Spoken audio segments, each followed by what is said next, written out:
This is going to be revision 2 to the issues I have with the AZL Z-Track from American Z-Line, and who's the other name of their company? Rokuhan, I think, whatever. Anyways, watch the end of this video. I set up a basic layout, and I bought the double track oval set R062. That was one of my initial purchases. I set it up, and when you throw the switches to keep them from taking the turnouts, everything works okay. If you throw both switches so that they're taking the turnouts or they're entering the main track from the turnout, everything runs okay. But when you put them back to straight through, the outer track is dead, and or if you flip either one of the turnouts to straight through, the outer track is dead. There's something wrong here, and I don't know what it is. Hello, I'm Rex Childhouse, and because things on the internet seem to lose their date references pretty quick, today is Sunday, March 24th, 2024. Happens to be Palm Sunday. We're big rail fans. We go anywhere from what we did the other day for the entry into another gauge, another scale to be correct, to full-time stuff. And we went into Z. This is the smallest commercial stuff. And we did that by buying several things off of the internet. Reed's Hobby Shop in La Mesa, California, San Diego County is our preferred source. They didn't stock it. They said they couldn't get it or wouldn't get it. And so I ended up going online. And if you watch the other videos on trains, I have a thing about General Motors EMD, Electromotive Division Jeeps, GPs, referred to as Jeeps. I love them, and if they're in Santa Fe blue and yellow or blue and gold, whatever you want to call it, that's my preference. I go from GP7 in HO or GP9, we aren't really sure. I mean, that's my special train. That was the train I got when I was 10 years old. I got to pick it out at the Pullman Car Company, which was closed at the time as a car company, railroad car company, but was open as a Christmas toy menagerie, whatever you want to call it. And it was cool. And my mother toured me through Pullman City. Being on the south side of Chicago, and I used to make a pretty long bike ride out to LaGrange, Illinois, and watch the Jeeps roll out of the EMD factory out there. Anyways, picked up this guy here to complete our livery. We now go G, correction, let me start at the other end. We now go Z, this guy here, which is a Jeep 30. We go G, Jeep 30, to N, to HO, to S, to O, to G. So we go from really small to really big. Anyways, get this guy here. We got the shipment on Friday. I had other things going on Friday, so didn't get to open it until yesterday, Saturday, the March 23rd, 2024, and set it up, and this guy didn't do anything. Well, they people I bought it from, American Z-Line or whatever it was, have this thing on YouTube about how to reseat the board on this thing here, and it's really easy, and I appreciate their help. So I reseated the board 3 or 4 times before I got it to do anything, and finally got it to turn into a creeper. And in this video, primarily meant for these guys to troubleshoot this thing, trying to get this thing to actually do some movement. I have a GP9 high nose, I think it's GP9, high nose Pennsylvania, which is okay in the same scale, and you'll see a comparison run. This video is meant for these guys, AZL, American Z-Line, I think that's what it is, American Z-Line, yep. To diagnose what the problem is with this guy, why he's only a creeper and he doesn't go very far. And along the way, I picked up this guy here in the order. I like remote control switches. It was a C004.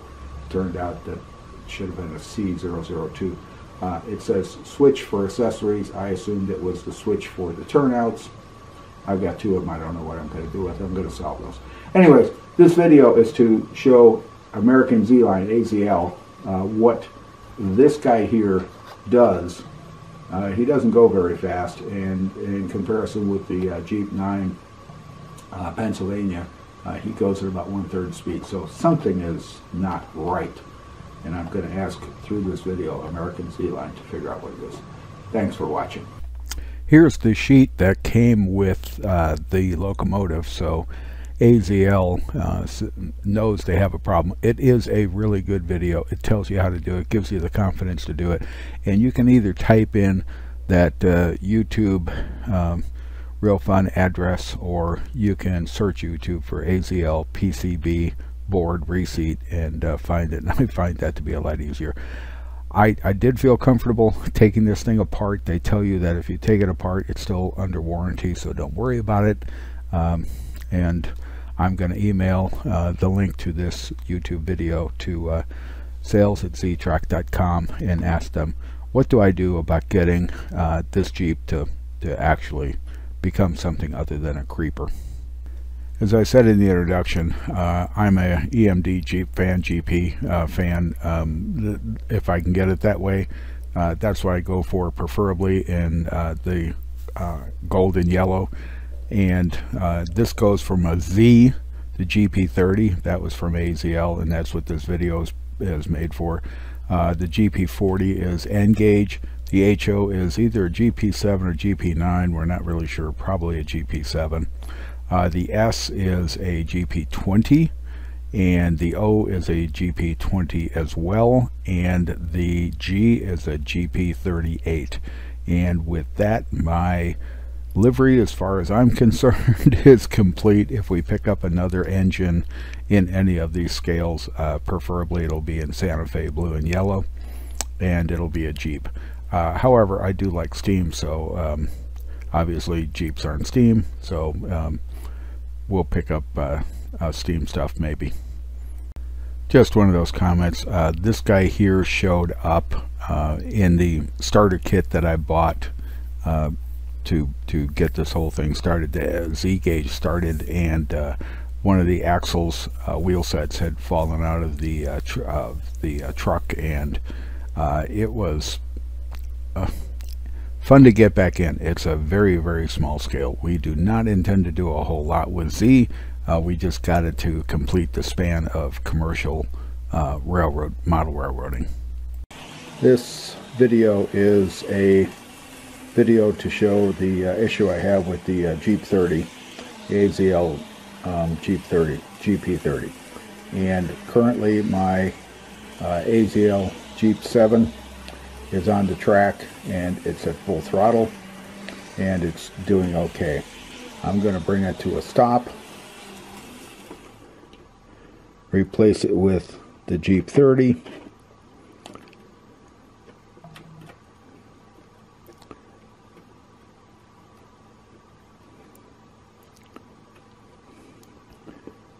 bring the Jeep 30 up to full speed, and that's the Jeep 30 at full speed. Quite a bit of difference in the speed. It's probably 25% of the speed of the Jeep 7. With the Jeep 30, it was dead upon arrival. Followed the YouTube video, reseated the circuit board, didn't get anything working, played with it again, got the light working, played with it again, and got it to run, and this is as fast as it runs, and that's at full throttle. So where do I go now? I have another issue for AZL and Z-Track, and I need them to address it. My controller is hooked up to the inner track at this point, and both turnouts on the right side over here are straight throughs. Okay, now I'm going to flip them so that he enters the outer track, and he does that very nicely. Now he's going to come back. I haven't thrown the switch yet, so it's still to take the curve, so he's backing off a switch, and he needs a little help to get through there, and I'm going to show you why I'm going to help him. He gets through, he runs. I'm going to let him get over here.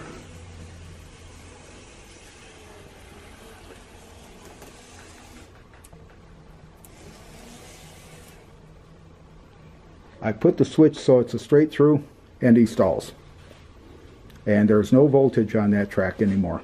I take my multimeter,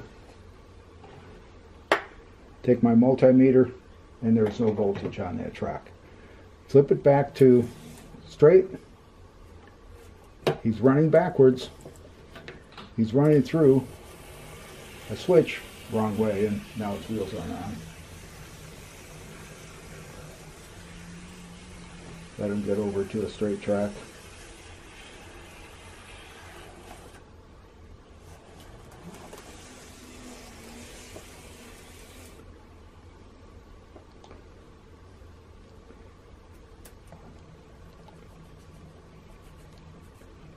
And now I've thrown this one to straight through, and anytime it's straight through he stalls. Anytime it's to the turnout, he goes.